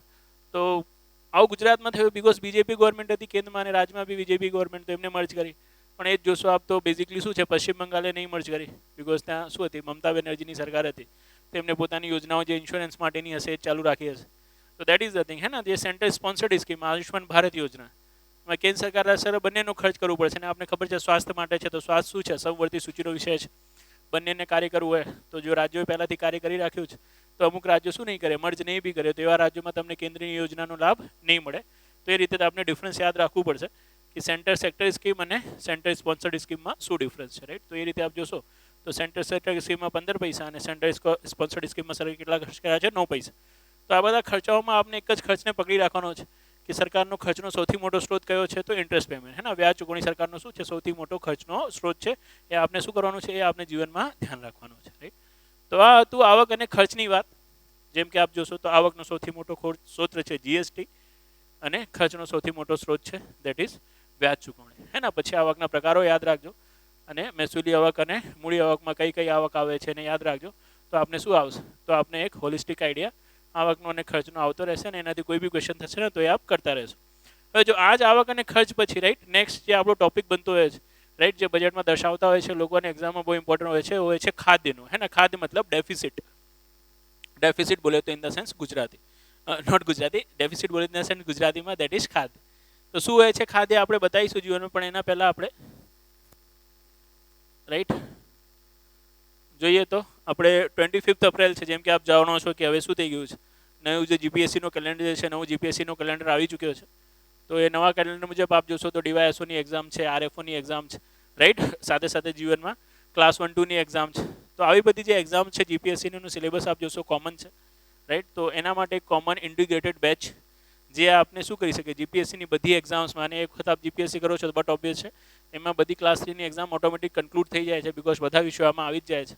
પણ આપણું જે મેઇન ફોકસ હોય છે જીપીએસસી ક્લાસ 1-2નો હોય છે, એક પેરીફરી તરીકે આપણે ક્લાસ 3નો બેનિફિટ મળી જાય છે, હે ને. બાકી આમાં ક્લાસ 3 ઉપર કોઈ બી ધ્યાન નહીં આપવામાં આવતું. ક્લાસ 3ની બેચ આપણી અલગથી ચાલે છે. તો આપ જોશો તો જીપીએસસીને ઓરિએન્ટેડ એક બેચ આપણે 25 એપ્રિલથી ચાલુ કરવા જઈ રહ્યા છે. સવારે 8 વાગ્યાનો ટાઈમ છે અને આ બેચમાં આપણે જે બધા વિષયો છે જીપીએસસીના, હે ને, 0 to 100 મતલબ બેઝિકથી લઈને એડવાન્સ લેવલ સુધી આપણે બતાવવાના છે. એ જે બેચ છે 25 એપ્રિલને, એમાં 25, 26, 27 આ 3 દિવસ ડેમો લેક્ચર છે. ડેમો લેક્ચર જો તમારી ઈચ્છા હોય તો તમે અટેન્ડ કરી શકો છો. સવારે 8 વાગ્યાનો ટાઈમ છે, રાઈટ. જીવનમાં જે એડ્રેસ છે, એડ્રેસ ગાંધીનગરમાં સેક્ટર 3A અભ્યમ એકેડમી, હે ને, એની ખાતે આપણે આવવાનું છે. અને એની સાથે સાથે બીજું છે કે ભાઈ જો આપને કોઈ ડાઉટ હોય, ઇન્ક્વાયરી કરવી હોય તો 7874723026 નંબર, આ નંબર ઉપર શું કરી શકો છો? આપને કોલ કરી શકો છો. અહીંયા મટીરિયલ્સ એ પ્રોવાઈડ કરવામાં આવશે આપને, અને એની સાથે સાથે જે કોચિંગ છે કોચિંગ બી પ્રોવાઈડ કરવામાં આવશે, રાઈટ. જેનાથી આપ શું કરી શકો? જીપીએસસી ક્લાસ 1-2ની એક્ઝામ છે એને બહુ સારી રીતે આપી શકો અને દરેક પ્રિલિમ્સ એક્ઝામ પાસ કરીને, રાઈટ, દરેક મેન્સ લખી શકો અને આપણું સિલેક્શન લઈ શકો. જેમ કે આ બધા ભાઈઓએ અને બહેનોએ સિલેક્શન લીધું છે અને હું તમને કહું કે મેં દરેક પ્રિલિમ્સ પાસ કરી શકો અને જેનાથી દરેક મેન્સ લખી શકો, એવું દર વખતે એવું જ કહેતો હોઉં છું. એટલા માટે કહેતો હોઉં છું બિકોઝ કે તમે એક જ મેન્સ લખી અને એમાં સિલેક્ટ થઈ ગયા એવું થાય છે, બટ બહુ ઓછા લોકો સાથે થાય છે. અને બધા ઓછા લોકોમાં આપણને નથી ગણતા. એટલા માટે નહીં ગણતા કેમ કે આપણે આટલા બધા લકી નથી હોતા, રાઈટ. આપણે એટલા બધા લકી હોત તો આટલું બધું સ્ટ્રગલ જીવનમાં કરવું જ ના પડે, ના તમને ના મને જીવનમાં. તો ટ્રાય કરવાનું કે ભાઈ ચલો એક વખત લકને કામ કર્યો તો બીજી વખત, ત્રીજી વખત, રાઈટ, આપણે સિલેક્ટ થઈ જઈશું. પણ ક્યારે થશો? જ્યારે કન્ટિન્યુઅસલી પ્રિલિમ કાઢતા રહેશો તો થશો ને. કન્ટિન્યુઅસલી મેન્સ લખતા રહેશો તો આપ ટાર્ગેટ કરો, 2-3 મેન્સ લખો, એકાદમાં સિલેક્શન આપ શું કરી શકશો પછી લઈ શકશો, રાઈટ. તો એ રીતે આપણું પ્રિલિમ્સ સ્ટ્રોંગ થાય અને એની સાથે સાથે મેન્સ સ્ટ્રોંગ થાય. એ રીતે આપણે અહીંયા શિક્ષણ કાર્ય કરવાનું તમને, શિક્ષણ કાર્યની મતલબ એ રીતે આપણે અહીંયા શિક્ષણ તમને આપીશું. તમે ઈચ્છો તેમાં જોડાઈ શકો છો અને બીજી બધી ડિટેલ્સ છે, ફર્ધર ડિટેલ્સ માટે તમે આ નંબર પર કોલ કરી શકો છો. આપને નથી જોડાવો, આપના કોઈ મિત્રો છે, ફ્રેશર્સ છે, રાઈટ, તૈયારી કરવા ઈચ્છે છે તો આપ એને બી શું કરી શકો છો? એને બી માહિતીગાર આનાથી કરી શકો છો, રાઈટ. તો એક આપણી નાણાકીય જાહેરાત જીવનમાં. હવે એના પછી જે હું તમને વાત કરી હતો ને ખાદ્યની મતલબ ડેફિસિટની, તો આ છે ડેફિસિટ આપણું જીવનમાં. આપણો ડેફિસિટ નહીં મતલબ સરકારનો ડેફિસિટ, હે ને. બેઝિકલી ડેફિસિટમાં આપ જોશો ને તો એ લોકો 4 ડેફિસિટ દર્શાવતા હોય છે. કેટલા ડેફિસિટ દર્શાવતા હોય છે? 4. 4 ડેફિસિટમાં કયા કયા ડેફિસિટ આવે છે? તો પહેલો ડેફિસિટ છે રાજકોષીય ખાધ. આ વખતે ડેફિસિટમાં એક વસ્તુ મેં નોટ કરી, હમણાં કહીશ તમને. એક ચેન્જ છે, જે ટ્રેન્ડ છે ને એ ટ્રેન્ડથી અલગ છે. અને કોઈ બી વસ્તુ જ્યારે ટ્રેન્ડથી અલગ હોય છે ને તો ક્યાંક ને ક્યાંક શું બને છે? ક્વેશ્ચન બને છે એક્ઝામમાં. લાગે તો છે સારો કોઈ એક્ઝામિનર હોય ને તો એની આ વસ્તુ પર ધ્યાન જાય તો પ્રિલિમમાં ક્વેશ્ચન પૂછે. સારા એક્ઝામિનર આપણે ત્યાં છે જ ક્યાં ખબર નહીં કઈ રીતથી જીવનમાં આ લોકો પેપર અનસન્ટ ક્વેશ્ચન પૂછવા લાગે છે તો પછી તો કશું બી કાઢી શકે છે. પણ આવા ક્વેશ્ચન પૂછવા જોઈએ. જેમ કે પહેલું તમને રાજકોષીય ખાત બતાવો, હે ને. જેમ કે અહીંયા જોશો રાજકોષીય ખાત દેટ ઇઝ ફિસ્કલ ડેફિસિટ. આ વખતે ફિસ્કલ ડેફિસિટ આપણે કેટલું જાહેર કર્યું છે? તો 6.4% ઓફ જીડીપી જાહેર કર્યો છે કે આપણા જીડીપીના કેટલા ટકા જેટલું શું રહેશે? ફિસ્કલ ડેફિસિટ રહેશે. તો 6.4% જેટલું રહેશે. બટ ઓબ્વિયસ છે, આપને ખબર હોય તો FRBM એક્ટ એક કોન્સેપ્ટ છે, આપને ખબર હોય તો એક એક્ટ છે, right, fiscal responsibility and budgetary management act. એના હેઠળ આપણે બતાવ્યું હતું કે આપણે શું કરવાનું છે, જે ફિસ્કલ ડેફિસિટ છે એને 3% કરતાં નીચે લાવવાનું છે. પણ એમાં બાર રિવિઝન થયો, રાઈટ, બાર ચેન્જ કરવું પડ્યું. તો 2008માં જ આપણે કીધું હતું, પછી નવા ટાર્ગેટ્સ બી લીધા આપણે, એ ફોલો નહીં થઈ શક્યો, એના રીઝન્સ હતા. અને એ જે શું હતું 3%નો જે ટાર્ગેટ હતો એ તો હવે ભૂલી જ જાઓ, બિકોઝ એ 3 કરતાં બી ડબલ અત્યારે તો ચાલી રહ્યો છે ડ્યુ ટુ પેન્ડેમિક. કોરોનામાં શું થઈ, સરકારની આવક તો એકદમ બંધ થઈ ગઈ ડ્યુ ટુ લોકડાઉન, પણ ખર્ચાઓ સરકારને વધારવા પડ્યા કે નહીં. હવે આવક વધારે હોય, આવક ઓછી હોય, ખર્ચ વધારે હોય તો બટ ઓબ્વિયસ આપની જે ખાદ્ય છે, આપની જે નુકસાની છે વધી જશે, તો બહુ વધી ગઈ છે. હવે એના માટે FRBM એક્ટમાં એમેન્ડમેન્ટ બી એ લોકો લાવ્યો છે. એ તો લાસ્ટ વર્ષના બજેટમાં જ લાવ્યો હતો, આપને ખબર હોય. આપણે લેક્ચર્સમાં તમને કીધું બી હતો કે શું ચેન્જીસ એ લોકો FRBM એક્ટમાં કર્યા છે. તો આ વખતે આપણે આમાં નહીં કહેતા, પણ મેન્સમાં ક્યાંક ને ક્યાંક ફરીથી ક્વેશ્ચન થઈ શકે છે. બિકોઝ આપ જોશો ને તો ઇકોનોમિક્સમાં એ લોકો 2-3 વર્ષ જૂનું ઇસ્યુ પૂછે છે. જેમ કે લાસ્ટ ટાઈમ બી જે મેન્સ હતી, રાઈટ, એ મેન્સમાં એ લોકોએ ઇકોનોમિક સર્વે છે ને, જે લેટેસ્ટ હતો એ નહીં, એના પાછળનો પૂછ્યો હતો. તો આ વર્ષનો FRBMનો સુધારો નહીં થયો, પહેલાના વર્ષમાં થયો છે. તો ક્યાંક ને ક્યાંક એવી ક્વેશ્ચન બની શકે છે, એને આપ લોકો માઇન્ડમાં રાખજો. ખાસ કરીને જે લોકો મેન્સના એસ્પિરન્ટ્સ હોય એ લોકો, રાઈટ, એ બી આપનો એક ભાગ બનતું હોય છે. તો હવે જો તમે વિચાર કરો, 6.4% આ લોકોએ શું કર્યું છે, રજૂ કર્યો છે, રાઈટ, ઘટાડવાની કોશિશ કરી છે. લાસ્ટ ટાઈમ આપણે કીધું હતું કે 6.8% રાખીશું, પણ હવે 6.8% નહીં રહેશે. મેં તમને પહેલાં બી કીધું હતું, વધી જશે. તો આ વખતે જો આ રિવાઇઝ એસ્ટિમેટ આપી દીધું ને 2021-22નું કે 6.9% જેવું થઈ શકે છે. હવે ફાઇનલ જ્યારે નેક્સ્ટ વર્ષનું શું આવશે, બજેટ આવશે, તો એ નેક્સ્ટ વર્ષના બજેટમાં શું આવશે, આનો એકચ્યુઅલ્સ આવશે 2021-22નું, કે ભાઈ એકચ્યુઅલમાં અમે શું કર્યું છે, કેટલો નુકસાની કરી છે. તો ઓલમોસ્ટ 7% કરતાં વધારે આવશે, રાઈટ. આખું કોન્સેપ્ટ મેં તમને પહેલાં બી બતાવ્યો છે કે એક વર્ષના બજેટમાં શું કરવામાં આવે છે, 3 વર્ષના આંકડાઓ રજૂ કરવામાં આવે છે. અને એને જ આપણે શું કહીએ છીએ, જે વર્ષનો બજેટ હોય એનો બજેટરી એસ્ટિમેટ્સ, એના પાછળના વર્ષનું હોય છે રિવાઇઝ એસ્ટિમેટ્સ, અને એના પાછળના વર્ષના હોય છે એકચ્યુઅલ્સ. તો અત્યારે આપણા જે બજેટરી એસ્ટિમેટ છે, આપણને એવું લાગે છે કે 6.4% GDPની શું રહેશે, આપણી ખાદ્ય રહેશે. પણ આપણે આ તો શું કહીએ છીએ, નાણાકીય વર્ષના શરૂઆતમાં જ કહી દીધું ને, ફેબ્રુઆરીમાં જ. હવે એપ્રિલથી તો નાણાકીય વર્ષ હવે શરૂ થયો છે. જ્યારે આ પૂરો થઈ રહ્યો છે ત્યારે આપને ખ્યાલ આવશે કે ઓ માય ગોડ, આવક જે ધારી હતી એના કરતાં ઓછી થઈ અને ખર્ચ જે ધાર્યો હતો એના કરતાં વધારે હતો. તો આપણું તો શું થયું છે, ખાદ્ય વધી ગયું છે. તો આપણે નેક્સ્ટ બજેટ જ્યારે આવશો ને તો શું આવશે, 2022-23નું આપ રિવાઇઝ એસ્ટિમેટ્સ લાવશો. કે અમે કીધું હતું કે અમે 6.4% રાખીશું, પણ રાખી શકતો નહીં. અમને લાગે છે હવે વધી જશે, કે 6.8% જેવું થઈ જશે. તો નેક્સ્ટ વર્ષનું બજેટ આવશે ને ત્યારે અહીંયા જે તમે બી લખેલો છે ને, ત્યાં તમારું આરી લખેલો આવશે 22-23, અને એમાં આપણે 6.8% એવું બધું બતાવવા લાગીશું કે વધી ગયો છે. ભાઈ અમે જે ધાર્યું હતું એટલું નહીં, એના કરતાં વધારે લાગે છે. એકચ્યુઅલ્સ નહીં કહી શકતા, કેમ કે બજેટ તમે ફેબ્રુઆરી 2023માં જ લાવી દેશો ને. અને નાણાકીય વર્ષ 2022-23 ખલાસ થશે, એ થશે આપણે 31 માર્ચના રોજ. એ પૂરો થઈ જાય પછી તમને એકચ્યુઅલ ખબર પડે કે કેટલી નુકસાની થઈ. એના પહેલાં જ આપ જાહેર કરી રહ્યા છો તો એક રિવાઇઝ એસ્ટિમેટ્સ લાવશો. અને જ્યારે નાણાકીય વર્ષ પૂરો થશે તો જ્યારે તમે શું લાવશો, 2024-25નું બજેટ લાવશો ને, પછી તમે એમાં કહેશો કે ભાઈ એકચ્યુઅલી અમને 2022-23માં કેટલી નુકસાની થઈ છે. અને એ બી શું હશે, ઓલમોસ્ટ 7% કરતાં વધારે જ હશે. બિકોઝ સરકાર આ કહે છે પછી બજેટરી એસ્ટિમેટ કરતાં રિવાઇઝ એસ્ટિમેટ વધારે જ આવે છે. અને રિવાઇઝ કરતાં એકચ્યુઅલ શું હોય છે, એકચ્યુઅલ્સ વધારે જ આવે છે. એ જેને ટ્રેન્ડ ખબર હોય ને, એ ટ્રેન્ડ ઉપર કહી શકે છે. અને જ્યારથી કોરોના આવ્યો છે ને, તમે જો આંકડા જુઓ, તમે એમ એકચ્યુઅલ્સ જુઓ 2020-21માં 9.2% ઓફ GDP. વિચાર કરો તમે, 9% ફિસ્કલ ડેફિસિટ કોને કહેવાય છે. એના ઇન્ડિયામાં જ્યારે શું હતું, જ્યારે રિસેશન હતું, ત્યારે રિસેશનમાં બી આટલો બધો ફિસ્કલ ડેફિસિટ આપણો નહોતો જતો ને, ઓલમોસ્ટ ડબલ ડિજિટમાં પહોંચી ગયો હતો. બટ સમહાઉ ગવર્મેન્ટે કંટ્રોલ કર્યો છે હવે. અને ઇકોનોમિક શું થયો છે, પમ્પિંગના કારણે ફરીથી પાટા ઉપર ઇકોનોમી આવી રહી છે. તો આપ જોશો તો 9.2%થી હવે શું આવી ગયા છે, આપણે 6-9% સુધી આવી ગયા છે. આ તો એસ્ટિમેટ હતું, બજેટરી એસ્ટિમેટ હતું, એટલે એના ઉપર આવી ગયા એવું તો નહીં કહીશું. અત્યારે સરકાર કહી રહી છે કે 21-22માં આટલું કરી લઈશું. તો 20-21થી 21-22માં આપણે ઘટાડીને આટલું લાયા છીએ, અને એને ઘટાડીને પ્લાન આટલું છે 2022-23માં પહોંચાડી દઈશું. પણ પહોંચાડી શકીશું નહીં, એ મને જ ખબર છે. મતલબ જે લોકોને ઇકોનોમિક્સ ખબર છે એમને ખબર છે. ઓકે, તો આ જે 6.4% ઓફ GDP આપણે રાજકોષીય ખાત કહી રહ્યા છે ને, આ રાજકોષીય ખાત હોય છે શું, તો ખાત હંમેશા હોય છે આવક અને ખર્ચનો ડિફરન્સ. તો હંમેશા શું હોય, જ્યારે તમારો ખર્ચ આવક કરતાં વધારે હોય તો તમને નુકસાની થાય, તો તમને ખાદ્ય થાય. તો કોઈ બી ખાદ્યનો આપ ફોર્મ્યુલા લખશો તો પહેલાં શું લખશો, ખર્ચ. તો રાજકોષીય ખાત બરાબર શું થશે, રાજકોષીય ખાત બરાબર થશે કુલ ખર્ચ, રાઈટ, માઇનસ કુલ આવક. તો એ કુલ ખર્ચ બી 100 પૈસા છે, કુલ આવક બી 100 પૈસા છે, તો રાજકોષીય ખાત 0% થઈ જાય. પણ આપ જોઈ રહ્યા છો 0% નથી. કેમ 0% નથી? બિકોઝ આપની આવક 100 પૈસા નથી. એને આપ આવક 100 પૈસા બતાવો છો, પણ એ આવકમાં તમે જોયું હશે જો આપણે અહીંયા બી બતાવ્યું તમને કે આવકમાં આપણે શું લઈ લીધું છે, અહીંયાથી જ જોઈ લો આવકમાં આપણે શું લઈ લીધું છે, તો આવકમાં આપણે ઋણ આવક બી લઈ લીધું છે. હવે ઋણ ક્યારેક આવક હોય છે, તો ઋણ ક્યારેક આવક હોતી નહીં. ઋણ તો આપણને શું કરવું પડે છે, ઋણ તો આપણને પાછું આપવું પડે છે. ઋણ આપ કેમ લો છો, ઋણ આપ ત્યારે જ લો છો જ્યારે આપનું શું હોય છે, જ્યારે આપનું ખર્ચ આપના આવક કરતાં વધારે હોય છે. અને આપનું ખર્ચ આપની આવક કરતાં જેટલું વધારે હોય છે ને એ જ શું હોય છે, એ જ આપની રાજકોષીય ખાધ હોય છે. તો આવકમાંથી જે આપની એકચ્યુઅલ આવક નથી ને એની આવકમાંથી આપણે બાદ કરવી પડે.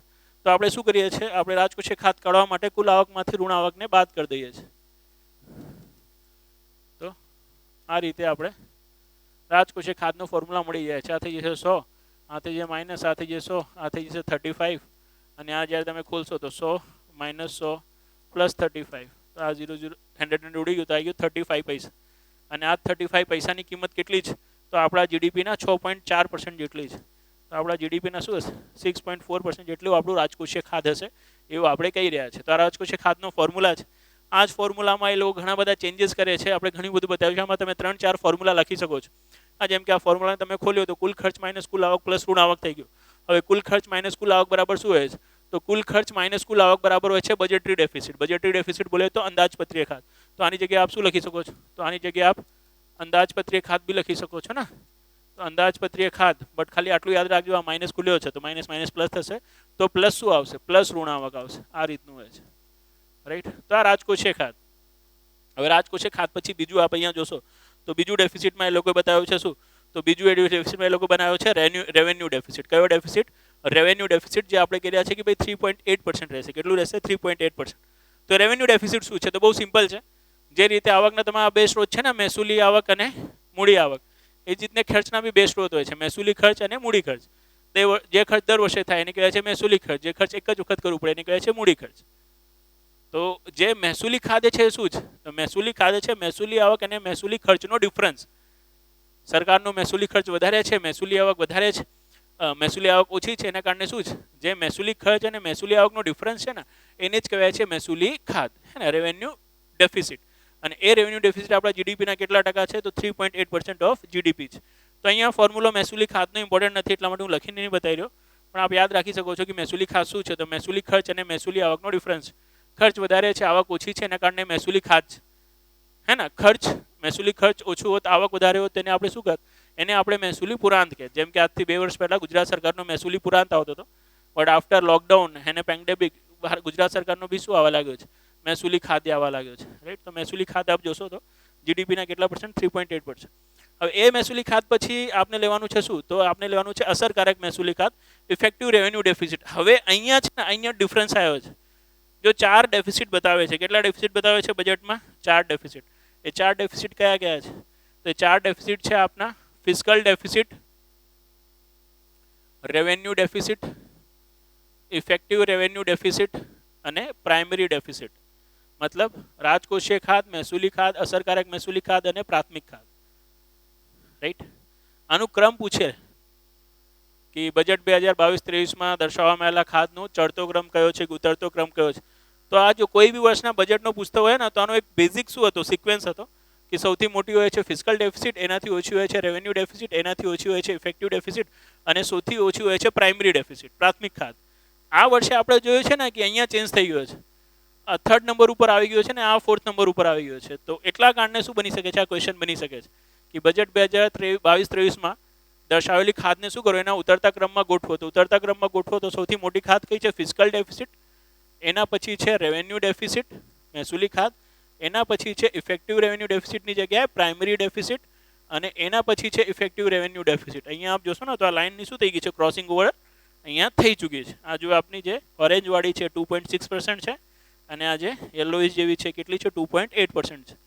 તો જે ઇફેક્ટિવ રેવન્યુ ડેફિસિટ છે 2.6% અને જે પ્રાઇમરી ડેફિસિટ છે એ છે 2.8%. હવે ઇફેક્ટિવ રેવન્યુ ડેફિસિટ શું છે, તો જો બહુ સિમ્પલ છે, મહેસૂલી ખાધ જેને આપ કહો છો રેવન્યુ ડેફિસિટ, એના ઉપરથી જ નીકળે છે ઇફેક્ટિવ રેવન્યુ ડેફિસિટ.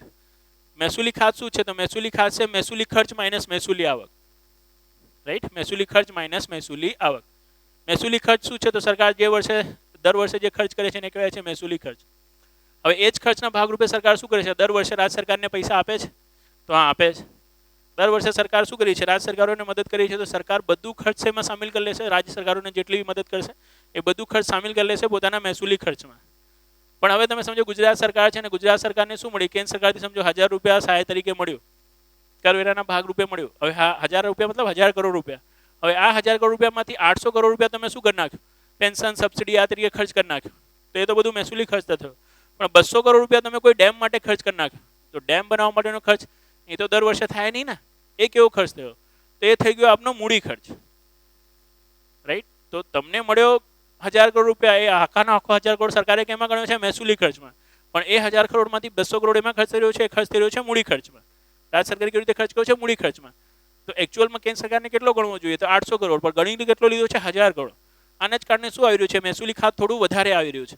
તો આ જ એરરને શું કરવામાં આવે છે? રેક્ટિફાઈ કરીને ઇફેક્ટિવ રેવન્યુ ડેફિસિટ બતાવવામાં આવે છે કે ઇફેક્ટિવ રેવન્યુ ડેફિસિટ એ છે જેમાંથી શું કરવામાં આવે છે? જેના માટે મહેસૂલી ખાતમાંથી રાજ્ય સરકારો દ્વારા કરાયેલો મૂડીગત ખર્ચ બાદ કરી દેવામાં આવે છે કે ભાઈ મહેસૂલી ખર્ચ વધારે આવી રહ્યો છે કેમ કે અમે રાજ્ય સરકારના બધા ખર્ચને શું કરી રહ્યા છે? મહેસૂલી ખર્ચમાં કરી રહ્યા છે. પણ એવું છે નહીં. રાજ્ય સરકારે શું કર્યું છે?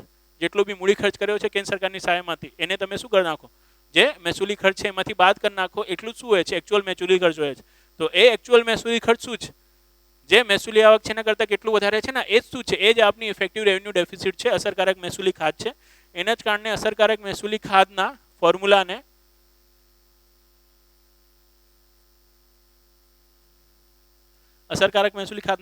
આપણે આ રીતે લખી શકીએ છીએ: મહેસૂલી ખાત માઇનસ રાજ્ય સરકાર દ્વારા કરાયેલો મૂડીગત ખર્ચ, રાઈટ. તો મહેસૂલી ખાત માઇનસ રાજ્ય સરકાર દ્વારા કરાયેલો મૂડીગત ખર્ચ. તો બટ ઓબ્વિયસ છે ઇફેક્ટિવ રેવન્યુ ડેફિસિટ શું આવશે? રેવન્યુ ડેફિસિટ કરતાં ઓછું જ આવશે. હવે આ રેવન્યુ ડેફિસિટ કરતાં તો ઓછું આવે છે, બટ પ્રાઇમરી ડેફિસિટ કરતાં મોટું આવે છે. પણ આ વર્ષે શું થયું છે? આ વર્ષે આ પ્રાઇમરી ડેફિસિટ કરતાં બી શું થઈ ગયું છે? પ્રાઇમરી ડેફિસિટ કરતાં બી ઓછું થઈ ગયું છે. અને પ્રાઇમરી ડેફિસિટ શું આવી રહ્યું છે? ઇફેક્ટિવ ડેફિસિટ કરતાં વધારે આવી રહ્યું છે. તો એનો મતલબ આ છે કે આ વર્ષે શું કર્યું છે? આ વર્ષે સરકારે કે જે રાજ્ય સરકારો છે, રાજ્ય સરકારને જે સહાય મળી છે એનું મૂડીગત ખર્ચ રાજ્ય સરકારો દ્વારા શું કરવામાં આવે છે? વધારે કરવામાં આવે છે ને, બહુ વધારે માઇનસ થયો છે.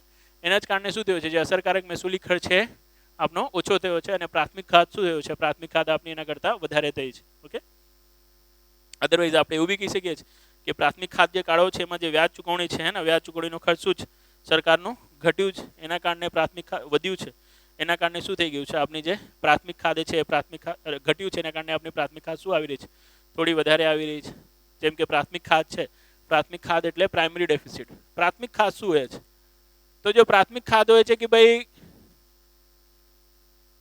રાજકોષીય ખાત જે છે હે ને, એ શું છે?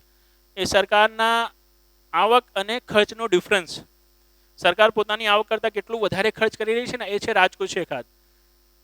હવે એ રાજકોષીય ખાત જો વધારે હોય તો તમારી આવક કરતાં તમારો ખર્ચ વધારે હોય તો તમને શું કરવું પડે? એ ખર્ચને પૂરું કરવા માટે લોન લેવું પડે, ઋણ લેવું પડે. તો એ જ ઋણ જે લઈને આવીએ છીએ અને આપણે શું કહીએ છીએ? રાજકોષીય ખાત. હવે જો બેઝિકલી તમારી આવક કરતાં ખર્ચ જેટલું વધારે હશે એટલું તમે વધારે ઋણ લેશો, એટલું વધારે તમે ઋણ લેશો તો એટલું જ વધારે તમને વ્યાજ ભરવું પડશે. અને એ બધું વ્યાજ ભરવા માટે આપ શું કરશો? જે પબ્લિક છે, પબ્લિક ઉપર કરવેરો લગાવશો, કેમ કે પોતાના જેબથી તો ભરવાના નથી તમે, બરાબર. તો એના જ માટે શું ઈચ્છે છે? એના માટે પબ્લિક ઈચ્છે છે કે સરકાર શું કરે? સરકાર રાજકોષીય ખાત ઓછી રાખે, નુકસાની ઓછા કરે, જેનાથી અમારા ઉપર શું આવે? કરવેરાનો બોજો થોડું ઓછું આવે. તો બહુ સેન્સિટિવ હોય છે રાજકોષીય ખાત, હે ને.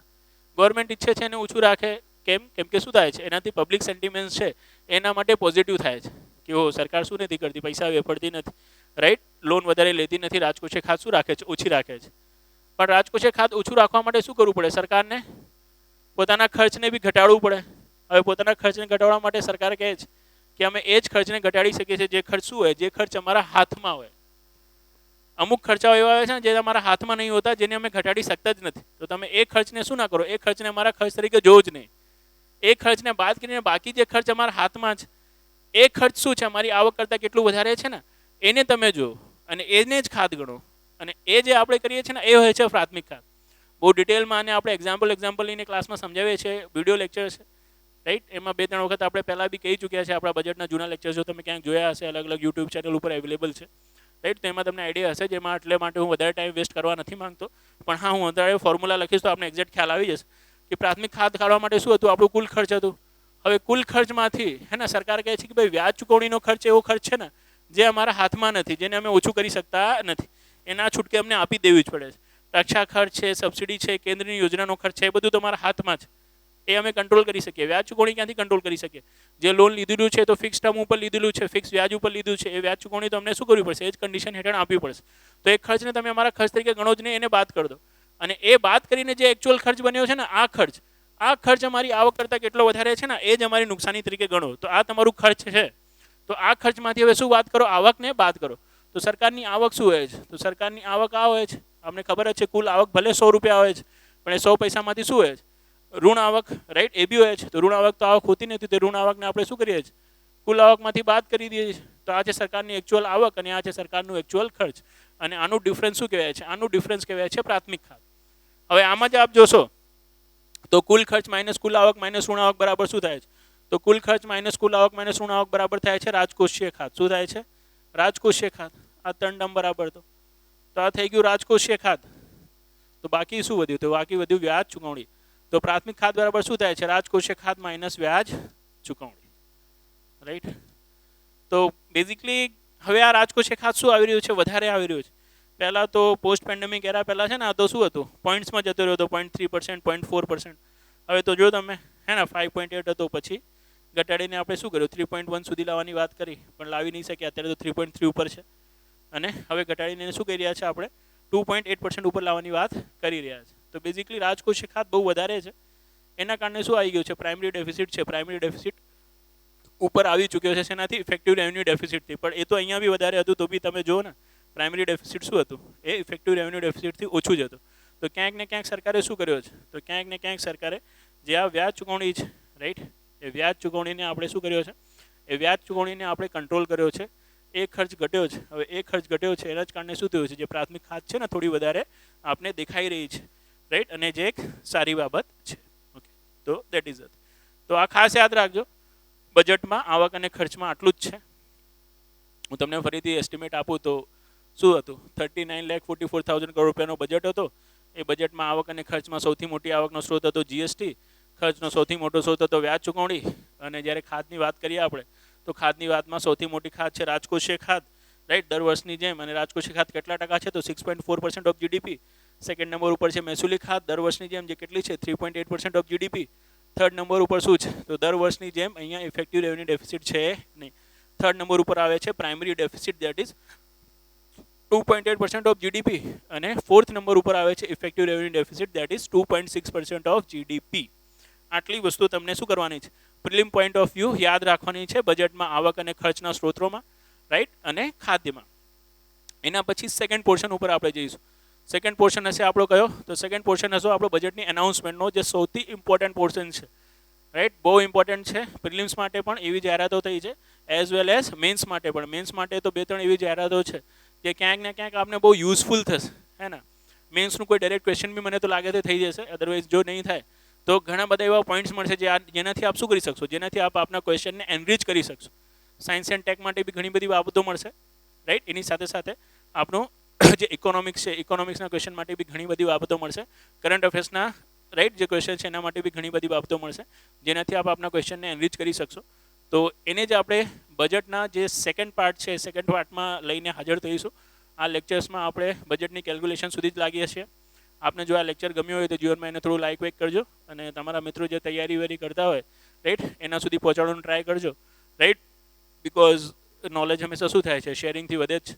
તો ટ્રાય કરજો કે મેક્સિમમ તમે જેટલું શેર કરી શકો એટલું શેર કરો. અને જો તમે શેર કરશો વધારે, અને જીવનમાં શું હશે? આપણું લેક્ચર જો તમને ગમ્યું હશે એવું આપણને લાગશે, લાઇક વેક છે, તો બહુ જલ્દીથી આપણે શું કરીશું? પાર્ટ 2 લઈને આવીશું. અદરવાઇઝ તમે નહીં બી કરો તો બી આપણે લાવીશું તો ખરી જ તે. આવું કોઈ કન્ડિશન નથી, રાઈટ? મૂડી આવકની જેમ કે શું હશે? લોન લીધું છે તો પાછું તો આપવું પડશે એવું નથી. મહેસૂલી આવકનું જેવું જ છે, આપતા જ જવાનું છે, રાઈટ? લેવાની આશા રાખવાની છે નહીં, હે ને? તો બટ એક ગુડવિલ ગેસ્ચર તરીકે તમને યોગ્ય લાગે તો કરજો, નહીં તો બાકી બંધારણમાં શું છે? આર્ટિકલ 19 તો છે જ. બધાને શું છે? સ્વતંત્રતા છે. તો આપને બી છે ના લાઇક કરવાની, અને મને બી છે લેક્ચર લઈ લેવાની. તો દેટ ઇઝ ધ થિંગ. બંને શું કરીએ? પોતાના જે આર્ટિકલ છે એનું યુઝ કરીએ. ઓકે, તો થેન્ક યુ. બહુ દિવસો પછી આપણે બંને ભેગા થયા, ભલે વર્ચ્યુઅલ માધ્યમથી ભેગા થયા, પણ તમને મને જોઈને આનંદ થયો હોય કે ના થયો હોય, આપણને તમને જોઈને બહુ આનંદ થયો. અને હોપ સો બહુ જલ્દીથી પાર્ટ સેકન્ડ બી લઈને શું આપીશું? તમારી સામે આવીશું. ત્યાં સુધી જીવનમાં ભણતા રહો, હસતા રહો, ખુશ રહો અને મસ્ત રહો. Thank you.